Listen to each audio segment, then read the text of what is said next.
Hello everyone, welcome to Aryabhisha classes. मैं doctor Preeti आप सबका बहुत बहुत स्वागत करती हूँ आज की क्लास में। आज हम लोग पंचकर्म के इम्पोर्टेंट नोट्स में नस्य कर्म के बारे में डिस्कस करने वाले हैं। पंचकर्म जैसा कि मैंने आपको बताया था, वमन, विरेचन, वस्ति, नस्य और रक्त मोक्षण, इसमें 5 कर्म आते हैं। हम लोगों ने पिछले क्लासेस में वमन, विरेचन और वस्ति के बारे में पढ़ा था, वो वीडियोस आप लोग जरूर देखिएगा।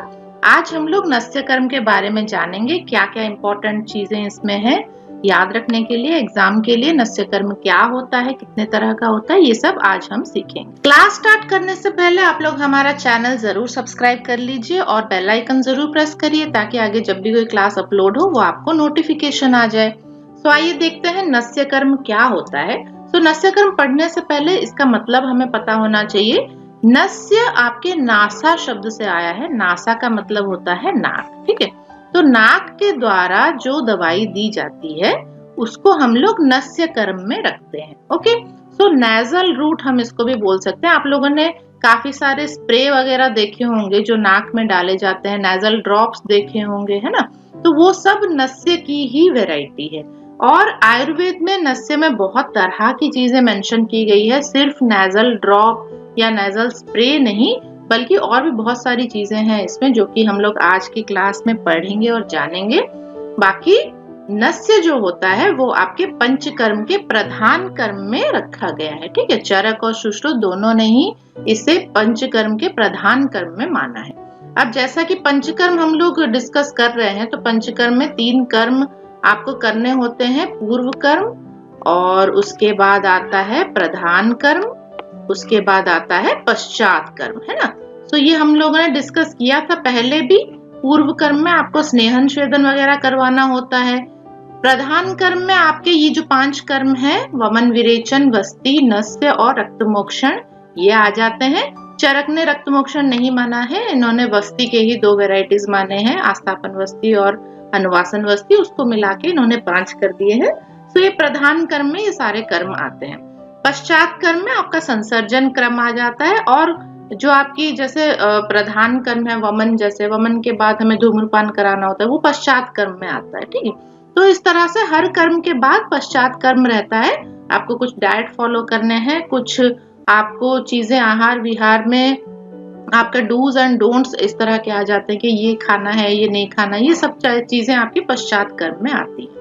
आइए देखते हैं नस्य कर्म में क्या क्या इंपॉर्टेंट पॉइंट्स हैं जो हमें एग्जाम के लिए याद रखने हैं। सबसे पहले आता है नस्य कर्म के सिनोनिम्स। सिनोनिम्स या पर्याय इसको बोला जाता है।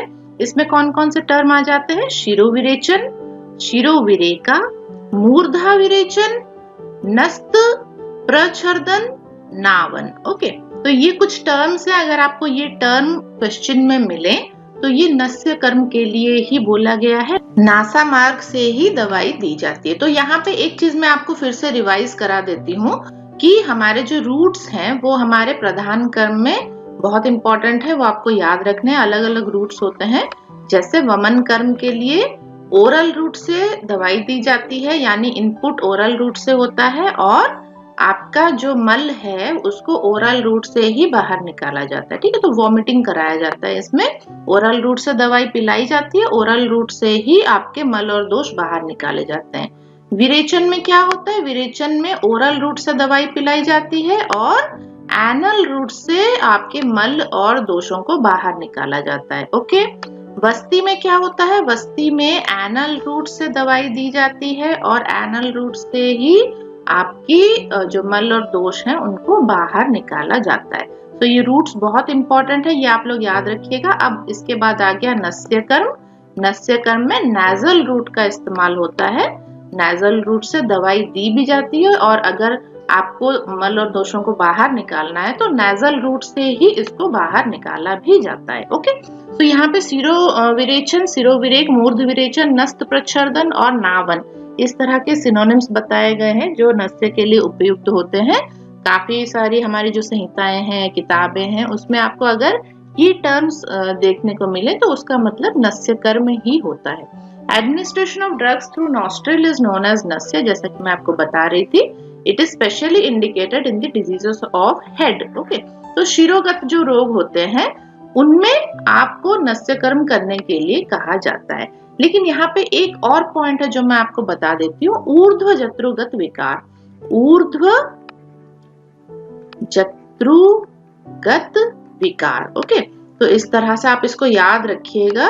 ऊर्ध्व जत्रुगत विकारों में नस्य कर्म बहुत हेल्पफुल होता है। ऊर्ध्व जत्रुगत क्या होता है? जत्रु का मतलब होता है क्लैविकल, ओके। क्लैविकल, क्लैविकल के ऊपर, ये आपकी क्लैविकल यहाँ होती है, तो ये क्लैविकल के ऊपर का जितना भी पोर्शन है, गला है, आपके कान है, आंख है, मुंह है, सिर है, बाल है, स्कैल्प है, ब्रेन की दिक्कतें हैं, है ना। तो ये सारी दिक्कतों में हम लोग नस्य कर्म का इस्तेमाल कर सकते हैं। जो आप नेजल रूट से जो दवाई देते हो उसका पूरा एक्शन आपका ऊर्ध्व जत्रुगत सभी पार्ट्स पे होता है, ओके। तो ये आप लोग याद रखिएगा, क्वेश्चन में भी आता है, क्वेश्चन पूछा जाता है ऊर्ध्व जत्रुगत विकार, और उसमें शिर आ सकता है, नेत्र रोग, कर्ण रोग, इस तरह से भी आ सकता है। तो ये सारे ही ऑप्शंस आपके सही होंगे। जत्रु के ऊपर, क्लैविकल के ऊपर जितना भी पोर्शन हमारा है उसमें से कोई भी ऑप्शन आपका आए वो आपका सही होगा कि नस्य कर्म उसमें किया जाता है, ओके। नेक्स्ट पॉइंट देखिए क्या है, अपामार्ग इज द बेस्ट फॉर नस्य कर्म। सो अपामार्ग को शिरोविरेचन में बेस्ट बताया गया है, बेस्ट ड्रग है ये। तो जैसे कि वमन में मदन फल को बेस्ट बताया गया है ना, तो इस तरह से आपको ये ड्रग्स याद रखने हैं। अपामार्ग को नस्य कर्म में बेस्ट बताया गया है। उसके बाद आ जाते हैं टाइप्स पे।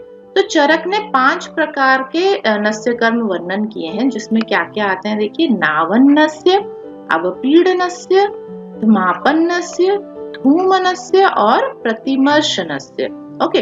नावन नस्य में स्नेहन और शोधन, ये 2 तरह की वैरायटी है। स्नेहन नस्य आप कर सकते हैं या फिर शोधन नस्य भी कर सकते हैं। अवपीडन नस्य में भी शोधन वैरायटी है और स्तंभन वैरायटी है, ओके। सो नावन में क्या किया जाता है, मैं आपको थोड़ा इसको समझा देती हूँ।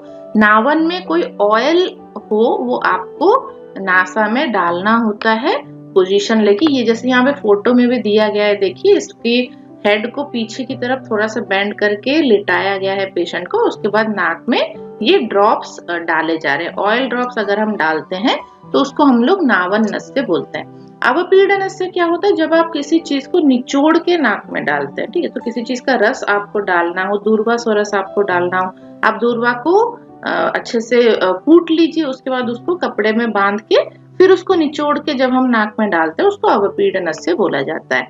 उसके बाद है धमापन नस्य।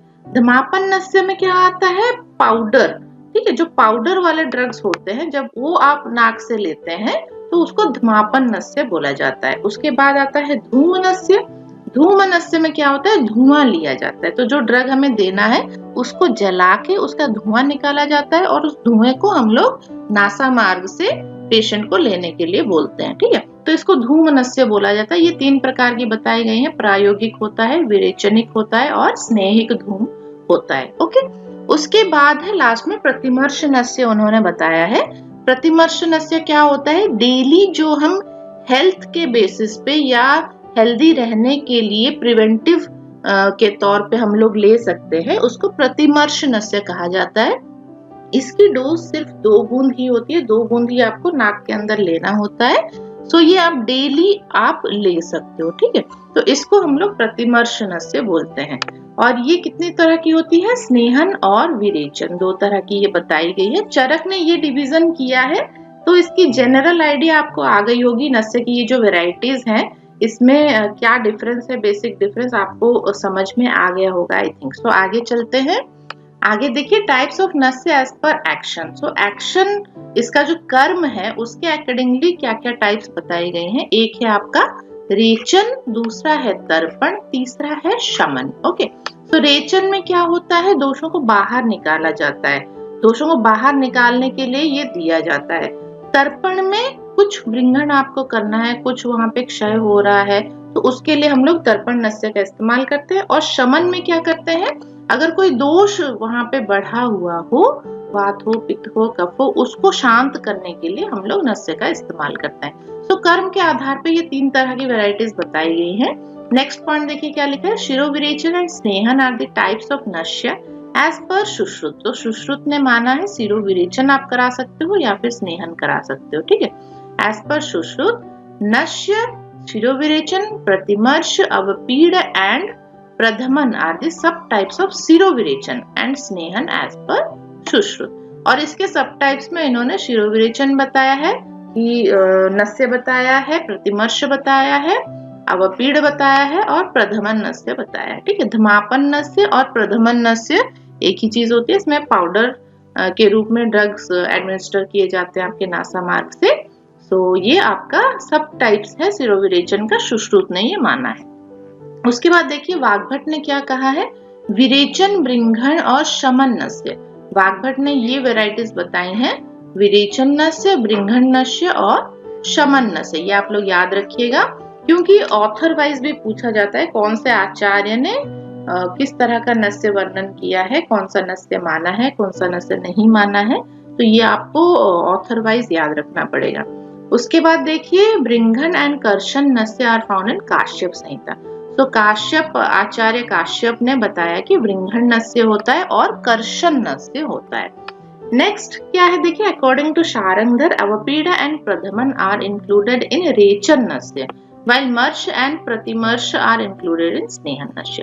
तो शारंगधर ने ये बताया कि अगर हमें रेचन करना है तो रेचन में आप क्या करते हैं, नासा मार्ग से आपका सारे दोषों को बाहर निकाला जाएगा। ठीक है, तो उसको रेचन बोला जाता है। रेचन में आपका अवपीड़ नस्य आता है और प्रधमन नस्य आता है। अवपीड़ में हम कोई, जैसे मैंने आपको बताया था, कोई एक्सट्रैक्ट, कोई जूस आपको डालना हो, रस डालना हो, तो उसको निचोड़ के हम लोग नाक में डालते हैं, उसका अवपीड़ बोला जाता है। और प्रधमन में हम पाउडर का इस्तेमाल करते हैं। दोनों ही कंडीशन में क्या होता है, जो दोष होते हैं वो नासा श्राव में बाहर निकल आता है। नासा से श्राव होने लगता है, सिक्रेशंस आने लगते हैं, उसमें सारे दोष बाहर निकल आते हैं। और मर्श और प्रतिमर्श नस्य जो होता है, मर्श जो होता है आपका डेली प्रिवेंटिव के तौर पे आप लोग इस्तेमाल कर सकते हैं, 2-2 बूंद नासा में डालना होता है। और प्रतिमर्श नस्य जो होता है उसकी डोज थोड़ी ज्यादा होती है, वो डिजीज वाइज चूज किया जाता है, कौन सा ऑयल डालना है, कौन सा टाइम पे डालना है, तो वो प्रतिमर्श नस्य में आता है। इनको इन्होंने स्नेहन नस्य के अंडर इंक्लूड किया है। ओके, इसमें दोषों को बाहर नहीं निकाला जाता है, इसमें दोषों को अंदर ही शमन कराने की कोशिश की जाती है। ठीक है, तो ये आप याद रखिएगा, ये पॉइंट्स काफी इंपॉर्टेंट है, एग्जाम में भी आते हैं ये पॉइंट्स। उसके बाद आते हैं टाइप्स ऑफ नशे। यहाँ पे टेबल दिया गया है, आपको याद रखने में इजी होगा। चरक ने 5 तरह का बताया, नंबर आपको पक्का याद रखना है, 5 तरह का इन्होंने बताया है, नावन, मापन, प्रतिमर्श, अवपीड़न और धूम। वाग्भट ने 3 तरह का बताया है, विरेचन, बृंघन और शमन। सुश्रुत ने 2 तरह का बताया, शिरोविरेचन और स्नेहन। काश्यप ने बताया बृंघन और कर्षण, इन्होंने भी वही 2 बताया है। शारंगधर ने भी 2 बताया है, रेचन और स्नेहन। ठीक है, तो ये नंबर्स आप लोग याद रखिएगा। और ये मेन वेराइटीज है, इनके अंडर ये चीजें इंक्लूड हो जाती है, जो अवपीड़ नस्य है, प्रतिमर्श है, मर्श है, धमापन है, ये सब इसी के अंडर इंक्लूड कर दिया है इन लोगों ने। ठीक है, सुश्रुत, काश्यप, शारंगधर इन लोगों ने इंक्लूड किया है, इन लोगों ने अलग से वर्णन नहीं किया है, जबकि चरक ने अलग से 5 तरह के नस्यों का वर्णन किया है। उसके बाद देखिए क्या आता है, आश्रय भेद नस्य कर्म। आश्रय भेद नस्य क्रम 7 तरह के बताए गए हैं, 7 टाइप्स आचार्य चरक ने ये वर्णन किया है। ये बहुत इंपॉर्टेंट पॉइंट है। तो ये क्या देखिए इसमें क्या क्या आता है, शिरोविरेचनम सप्तविधम। शिरोविरेचन 7 तरह का होता है, सप्तविधम। फल, पत्र, मूल, कांड, पुष्प, निर्यास, त्वक, आश्रय भेदात। ठीक है, तो चरक ने ये बताया है कि हम जो ड्रग्स इस्तेमाल कर रहे हैं, किसी का फल इस्तेमाल करते हैं, किसी का पत्र इस्तेमाल करते हैं, किसी का मूल इस्तेमाल करते हैं, किसी का कांड इस्तेमाल करते हैं, किसी का पुष्प, किसी का निर्यास और किसी का त्वक इस्तेमाल करते हैं। तो यहाँ पे 7 तरह के आपके बताए गए हैं, जो प्रयोज्यांग जो होते हैं ना, प्रयोज्यांग होता है ना, जिसको हमको इस्तेमाल करना होता है मेडिसिन बनाने के लिए, तो उसका आश्रय इन्होंने बताया है। ठीक है, तो ये आश्रय 7 प्रकार के इन्होंने बताए हैं, और ये 7 आश्रय आप लोग याद कर लीजिएगा क्या क्या है इसमें। उसके बाद देखिए एज फॉर नस्य कर्म। एज बताया गया है स्पेसिफिक, 7 साल से लेके 80 साल तक आप नस्य कर सकते हो। 7 साल से पहले और 80 साल के बाद नस्य कर्म नहीं करना चाहिए। ओके, प्रतिमर्श नस्य जो होता है वो सभी एज के लिए होता है, सभी उसको कर सकते हैं। उसमें सिर्फ 2 ड्रॉप्स डालने होते हैं, उससे ज्यादा नहीं डाला जाता है। सो सभी लोग इसको डाल सकते हैं और ये प्रिवेंटिव के तौर पे इस्तेमाल होता है। ओके, धूम नस्य जो होता है, धूम नस्य 12 साल से ऊपर ही इस्तेमाल होता है, 12 साल के नीचे आपको इस्तेमाल नहीं करना चाहिए। सो 12 वर्ष का कोई पेशेंट हो या उससे ज्यादा हो तब वहां पे आप धूम नस्य कर सकते हैं। उसके बाद है नस्य काल। नस्य काल आपको प्रावृट, शरद और वसंत ऋतु में बताया गया है। नस्य के लिए सबसे बेस्ट काल ये होता है प्रावृट, शरद और वसंत ऋतु। ओके, तो यहाँ पे एक डायग्राम दिया गया है, आप लोग देख सकते हैं। जो नासा होती है वो कहाँ कहाँ कनेक्टेड होती है, कहाँ कहाँ इसकी ये जो साइनसेस है, हमारे ब्रेन में एयर स्पेसेस होते हैं। हमारा जो स्कल होता है ना, ब्रेन तो नहीं स्कल होता है, स्कल की जो हड्डी होती है उसमें एयर स्पेसेस होता है, ठीक है। तो यहाँ पे क्या होता है, कफ का डिपोजिशन होने लगता है या फिर दोषों का संशय होने लगता है। तो ये जो नासा मार्ग से हम लोग दवाई देते हैं ये इन साइनसेस में ट्रेवल करता है। यहाँ पे श्रृंगाटक मर्म भी होता है, श्रृंगाटक मर्म द्वारा भी ये ट्रेवल करके जाता है और यहाँ के जितने भी प्रॉब्लम्स हैं, जितने भी डिजीजेस हैं, जो दोष हैं बढ़े हुए हैं, उनको शांत करता है, ठीक है। तो ये एरिया आप लोग देख सकते हैं, नासा में जब हम लोग तेल डालते हैं या कोई दवाई डालते हैं वो इन सभी एरियाज में पहुंचता है। ओके, नेक्स्ट हम लोग देखते हैं क्या पॉइंट है। नेक्स्ट आ गया आपका नावन नस्य। नावन नस्य दो प्रकार का बताया गया है, स्नेहन और शोधन। ये टर्म्स आप लोग याद रखिएगा। तो स्नेहन नस्य की मात्रा कितनी होती है, उत्तम मात्रा इसकी 32 ड्रॉप्स तक होती है। ओके, 32 ड्रॉप्स अगर आप दोनों साइड में डाल रहे हैं, नासा के दो नॉस्ट्रिल्स हैं, दो ओपनिंग्स हैं, है ना, तो दोनों साइड में हमें डालना है 32 ड्रॉप्स अगर आप डाल रहे हैं, ये स्नेहन नस्य की उत्तम मात्रा होती है। मध्यम मात्रा होती है 16 ड्रॉप्स, 16 ड्रॉप्स और हीन मात्रा होती है 8 ड्रॉप्स। तो ये ड्रॉप्स आप लोग याद रखिएगा, ये एग्जाम में भी आता है, बहुत पूछा जाता है ये। नेक्स्ट है देखिए शोधन नस्य, ये नावन का ही एक प्रकार है। नावन में हम लोग ऑयल यूज करते हैं नासा में डालने के लिए। तो शोधन नस्य की मात्रा कितनी होती है, उत्तम मात्रा होती है 8 ड्रॉप्स, मध्यम मात्रा होती है 6 ड्रॉप्स और हीन मात्रा होती है 4 drops. Okay, next number 2 variety जो है, नावन नस्य हो गया, ये फर्स्ट वेराइटी थी। नंबर 2 वेराइटी है आपकी अवपीडनस्य। अवपीडनस्य में हम द्रव्यों के स्वरस का इस्तेमाल करते हैं, स्वरस को निचोड़ के हम लोग नाक में डालते हैं। तो ये भी दो तरह का होता है, शोधन नस्य होता है और स्तंभन नस्य होता है। ओके, शोधन में हम लोग दोषों को बाहर निकालते हैं और स्तंभन में क्या करते हैं, अगर कुछ नासा से डिस्चार्ज आ रहा है, ब्लीडिंग आ रही है, तो उसको रोकने के लिए हम लोग नस्य करते हैं। इसकी मात्रा देखिए कितनी बताई गई है, उत्तम मात्रा 8 ड्रॉप्स, मध्यम मात्रा 6 ड्रॉप्स और हीन मात्रा 4 ड्रॉप्स बताई गई है। ओके, नंबर 3 में आता है धमापन नस्य। धमापन नस्य को प्रधमन नस्य भी कहा जाता है, प्रधमन नस्य। ओके, मैं आपको लिख देती हूँ हिंदी में, आपको इजी होगा। धमापन, धमापन पढ़ते हैं या फिर प्रधमन पढ़ते हैं। ओके, धमापन नस्य या प्रधमन नस्य हम इसको बोलते हैं। ये शोधन नस्य का एक प्रकार है और इसमें दोष बाहर निकल आते हैं। कोई पाउडर जब हम लोग इनहेल करते हैं, उसको नाक में लेते हैं, तो क्या होता है, छींकें आने लगेंगी, पाउडर इरिटेंट होता है ना। तो औषध चूर्ण का इस्तेमाल किया जाता है यहाँ पे नस्य के लिए और इसमें सारे जो दोष हैं, नासा से सिक्रेशन होने लगता है, वो सब दोष बाहर निकल आते हैं, इसलिए इसको शोधन में रखा गया है। शोधन का प्रोसीजर क्या होता है, हमारा जो पंचकर्म का मेन जो प्रोसीजर है वो शोधन का ही प्रोसीजर है ना, बॉडी का प्यूरिफिकेशन हो रहा है। हम लोग वमन में पेट से, कोष्ठ से दोष बाहर निकाल रहे हैं, विरेचन में भी वैसे ही पक्वाशय, जीआईटी वही सब क्लियर हो रहा है, वस्ती में भी वही है, क्लियर हो रहा है ना। लेकिन सिर के जो है, सिर के जो दोष वहां पे स्थित है, सिर प्रदेश में ऊर्ध्व जत्रुगत जो दोष है, उसको हम लोग नासा मार्ग से बाहर निकाल सकते हैं। विरेचन नस्य देके, शोधन नस्य देके हम लोग नासा मार्ग से ये सारे दोषों को बाहर निकाल सकते हैं। ओके, तो धमापन नस्य आपका उसी में आता है, शोधन नस्य की एक वेराइटी है।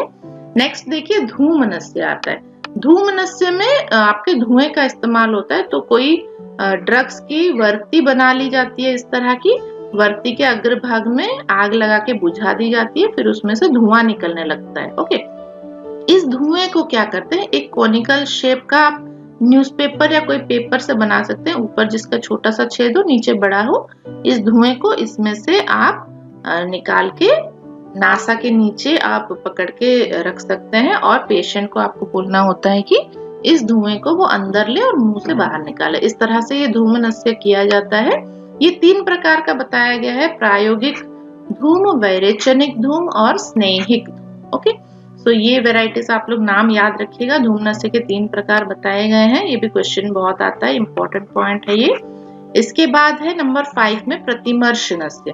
प्रतिमर्श नस्य क्या होता है, मैंने आपको अभी बताया था कि हमें 2-2 बूंद ही डालनी होती है नाक में, और ये प्रिवेंटिव नस्य होता है। आपको डिजीज से बचाने के लिए आप डेली इसका इस्तेमाल कर सकते हैं।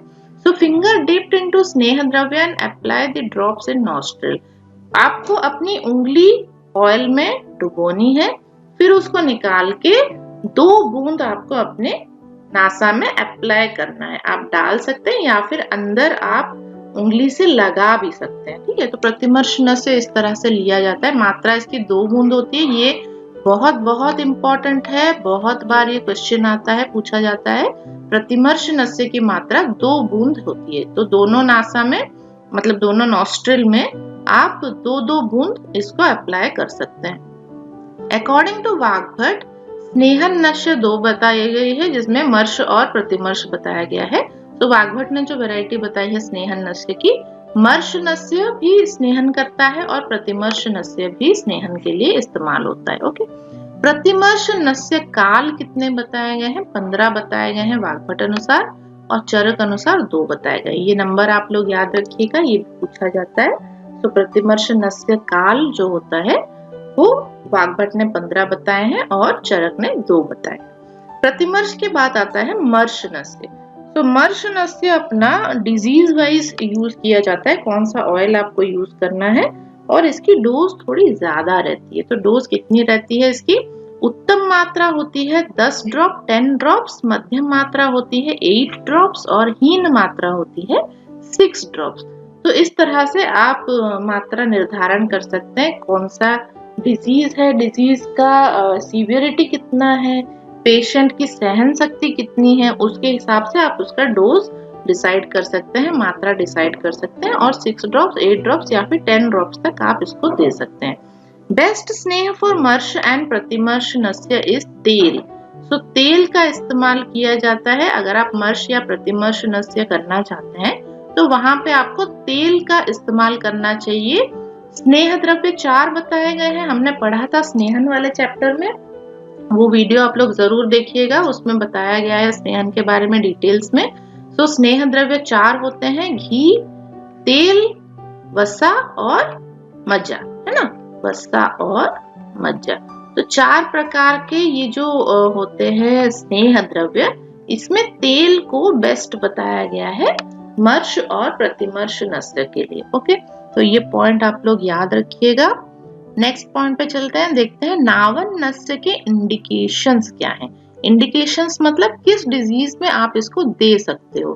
सो नावन नस्य के लिए अणु तेल का इस्तेमाल किया जाता है। अणु तेल डिस्क्राइब किया गया है। अणु तेल यहाँ पे आप लोग फोटो में भी देख सकते हैं, देखिए अणु तेल, ये सारे ड्रग्स आपके मिलते हैं। अगरू, बिल्व, शतावरी, दारू, हरिद्रा, भद्रमुस्ता, यष्टि मधु, श्वेत कमल, त्वक, जीवंती, गोपी, सेव्य, उशीर होता है आपका, देवदारू होता है, जल सुगंध, बाला होता है, हिम होता है, श्वेत चंदन जिसको बोला जाता है ना।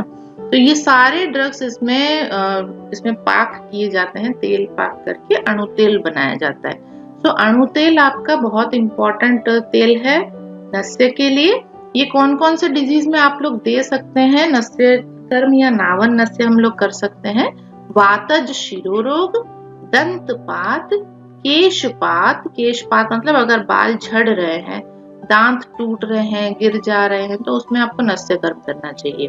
उसके बाद है श्मश्रुपात। श्मश्रु क्या होती है? दाढ़ी, किसी की अगर दाढ़ी गिर जा रही है, एलोपेशिया हो जाता है ना, दाढ़ी के बाल गिरने लगते हैं, श्मश्रुपात, तो उसमें भी नस्य कर्म काफी हेल्पफुल होता है।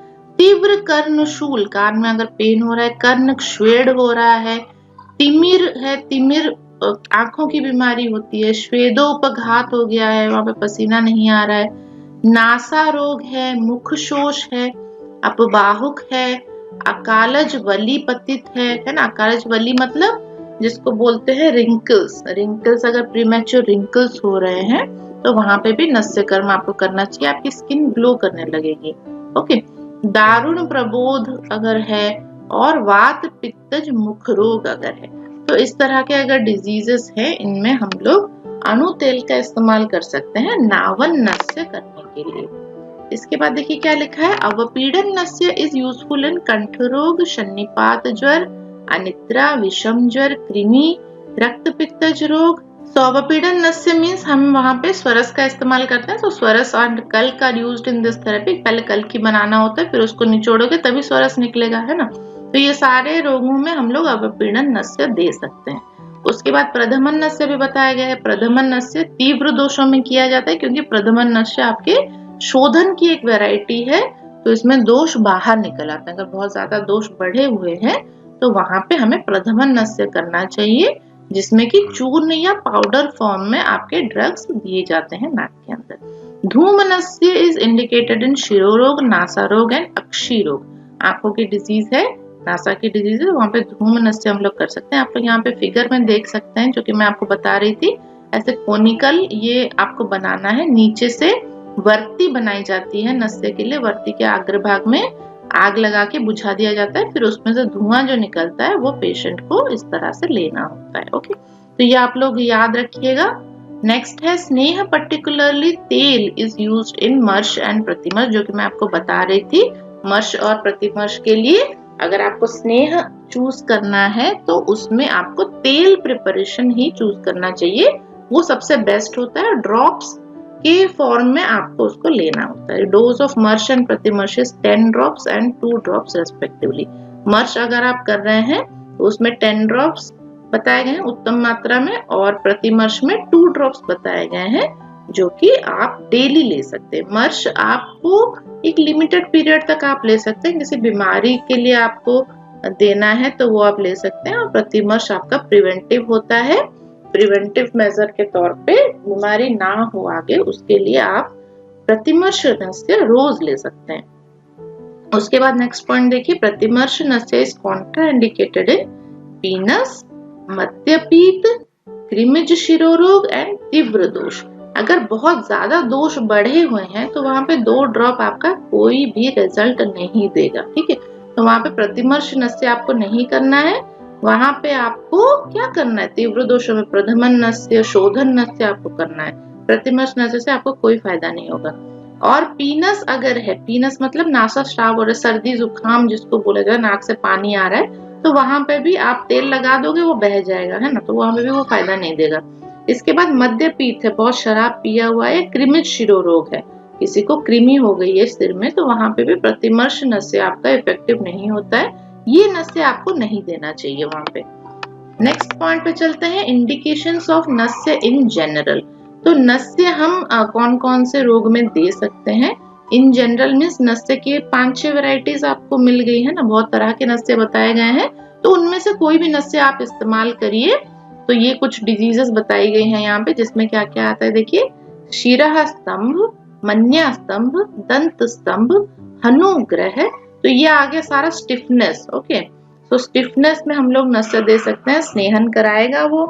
और इसके अलावा पीनस है, गलशुंडिका, गलशूल, शुक्र रोग, तिमिर, वर्तम रोग, व्यंग, अर्धाव भेद, ग्रीवा रोग, स्कंद रोग, अंशशूल, मुख रोग, कर्णशूल, नासाशूल, अक्षिशूल, सिरशूल, ये सारे पेन आ गए देखिए।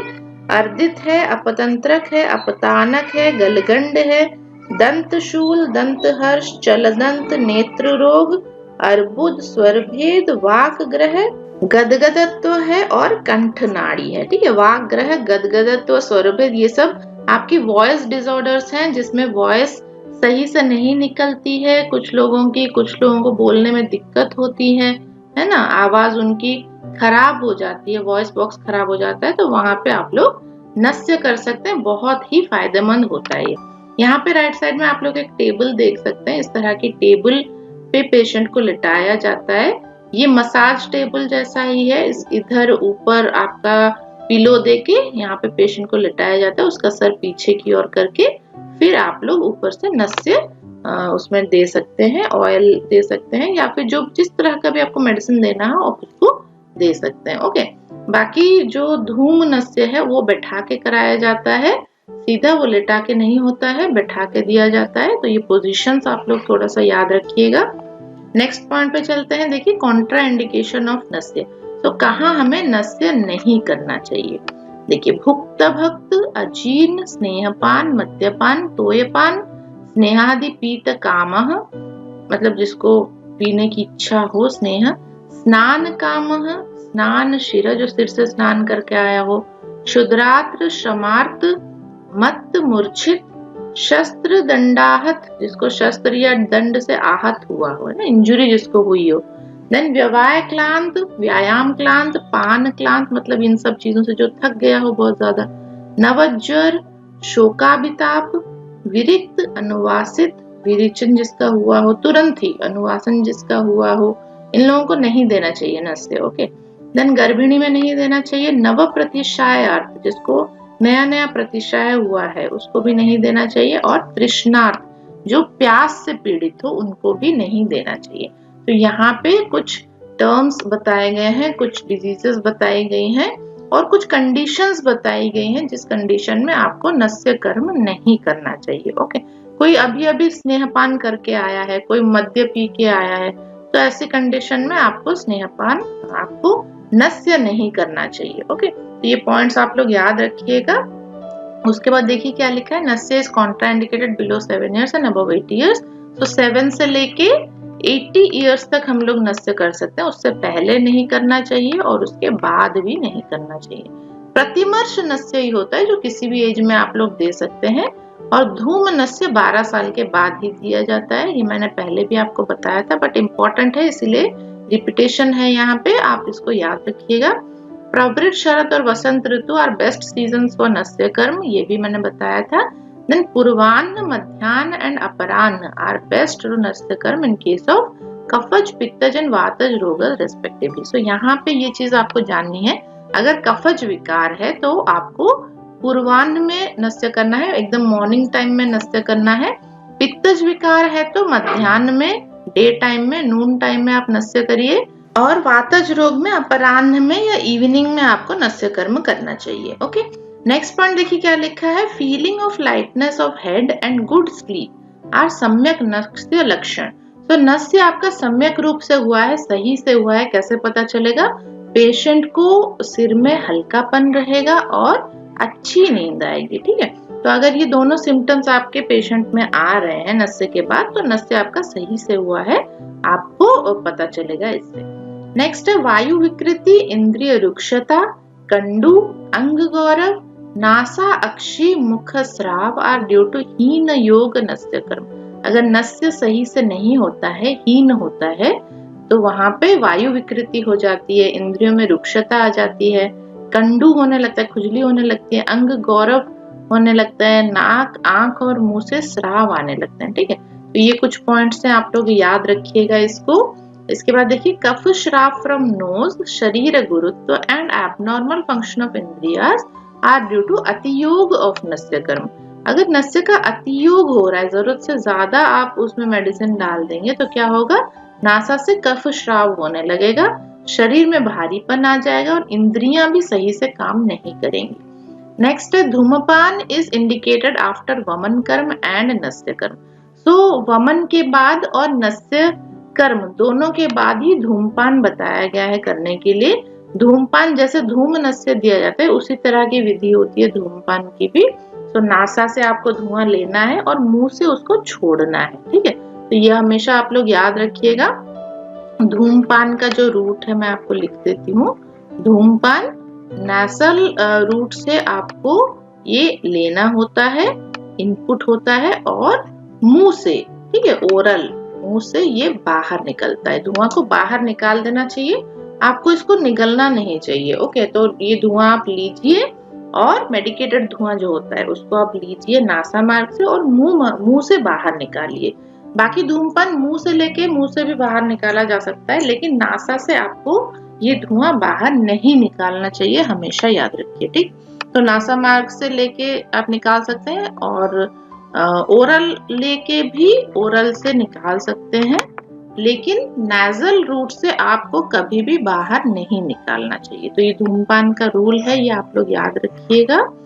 ओके, तो यहाँ पे नस्य के साथ थोड़ा सा धूम्रपान भी मैंने आपको बता दिया। धूम्रपान हमें वमन कर्म और नस्य कर्म के बाद कराना चाहिए, ये पश्चात कर्म में आता है। ओके, धूम्रपान आपका पश्चात कर्म में आता है, वमन के बाद और नस्य के बाद ही ये कराया जाता है।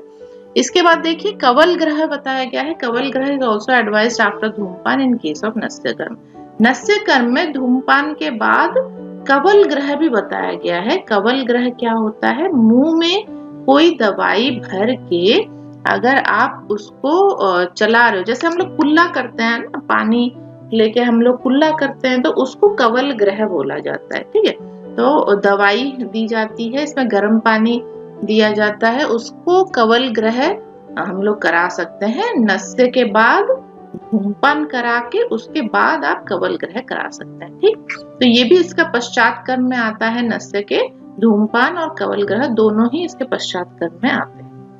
उसके बाद देखिए क्या है पॉइंट, स्निग्ध धूम्रपान इन वात रोग, मध्यम धूम्रपान इन वात कफ रोग एंड तीक्ष्ण धूम्रपान इन कफ रोग आर टू बी एडवाइज्ड। तो धूम्रपान जब आप करा रहे हैं उसमें आपके दोषों के अकॉर्डिंगली आपको चूज करना है। वात रोग है तो स्निग्ध धूम्रपान कराएंगे, वात और कफ है तो मध्यम धूम्रपान कराएंगे, और कफ रोग खाली है तो वहां पे तीक्ष्ण धूम्रपान हम लोग कराएंगे।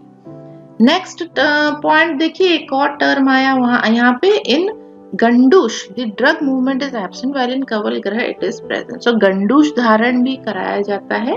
गंडूश धारण मुख रोग के लिए स्पेशली होता है। तो गंडूश धारण में क्या होता है, मुंह में दवाई भर के आपको स्थिर रखना होता है।